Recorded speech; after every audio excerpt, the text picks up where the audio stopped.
Hello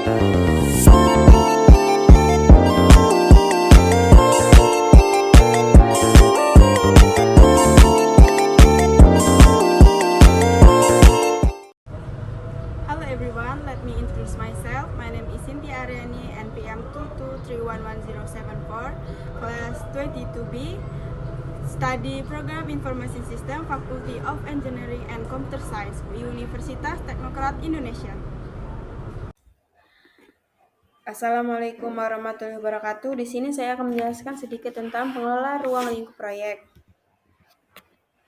Yang pertama, pengertian ruang lingkup proyek. Ruang lingkup proyek adalah batasan dan tujuan yang harus dicapai dalam suatu proyek.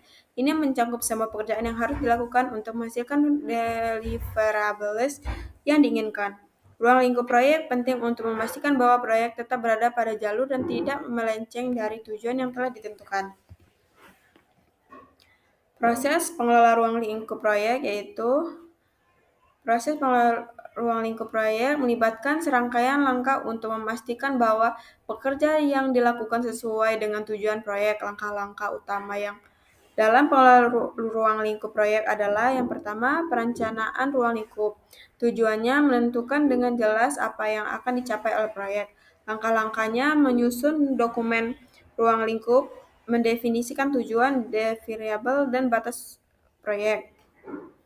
Kedua, WBS atau Work Breakthrough, yaitu merinci ruang lingkup proyek menjadi komponen yang lebih kecil dan terkelola, sehingga lebih mudah dikelola dan dikendalikan.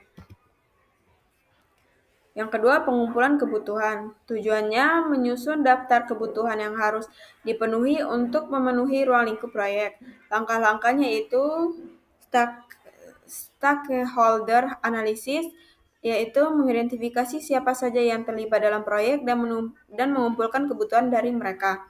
Kedua, dokumentasi kebutuhan, mencatat kebutuhan dan harapan stakeholders yang harus dipenuhi dalam proyek.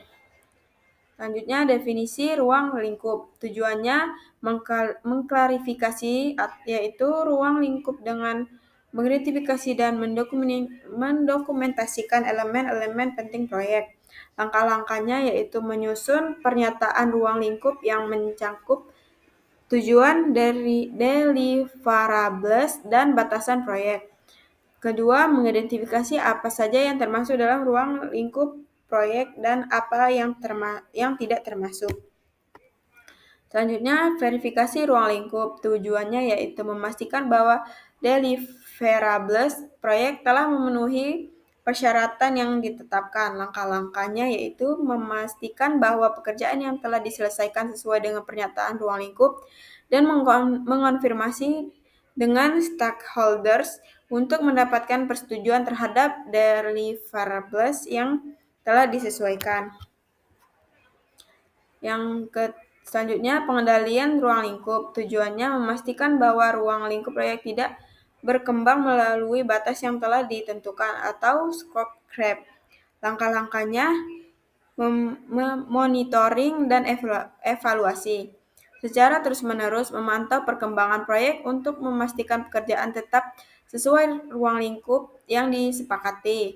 Dan kontrol perubahan. Jika ada perubahan pada ruang lingkup, perubahan tersebut terus dikelola dengan prosedur yang terstruktur untuk mengevaluasi dampak terhadap biaya, jadwal, kualitas proyek. Selanjutnya, penyebab scope creep dan cara menghindarinya.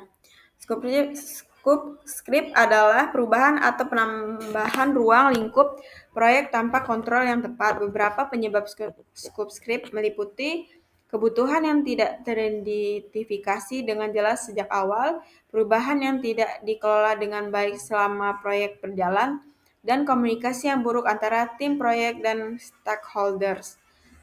Untuk menghindari scope creep, beberapa langkah yang dapat dilakukan adalah mengidentifikasi ruang lingkup dengan jelas pada awal proyek, mengelola dan menyetujui perubahan yang terjadi dengan prosedur yang formal, dan memastikan komunikasi yang efektif antara semua pihak yang terlibat. Alat dan teknik untuk mengelola ruang lingkup proyek. Beberapa alat dan teknik yang umum digunakan dalam mengelola ruang lingkup proyek adalah work breaks, atau WBS, yaitu membantu memecahkan ruang lingkup proyek menjadi tugas-tugas yang lebih kecil.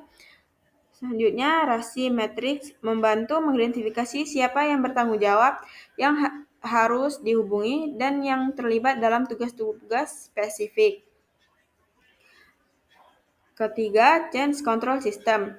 Sistem yang digunakan untuk mengelola perubahan ruang lingkup proyek. Dan yang terakhir, project scope statement, yaitu dokumen yang menjelaskan secara rinci ruang lingkup proyek, tujuan deliverables, dan batasan.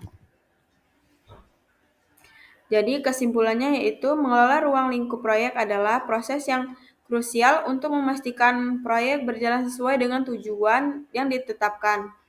Proses ini melibatkan perencanaan yang matang, pengumpulan kebutuhan, verifikasi ruang lingkup, dan pengendalian perubahan agar proyek tidak mengalami scope creep. Dengan demikian, teknis yang tepat dan menjaga komunikasi yang efektif dengan stakeholders, proyek dapat diselesaikan tepat waktu sesuai anggaran dan memenuhi harapan. Mungkin itu saja dari saya. Saya akhiri. Wassalamualaikum warahmatullahi wabarakatuh.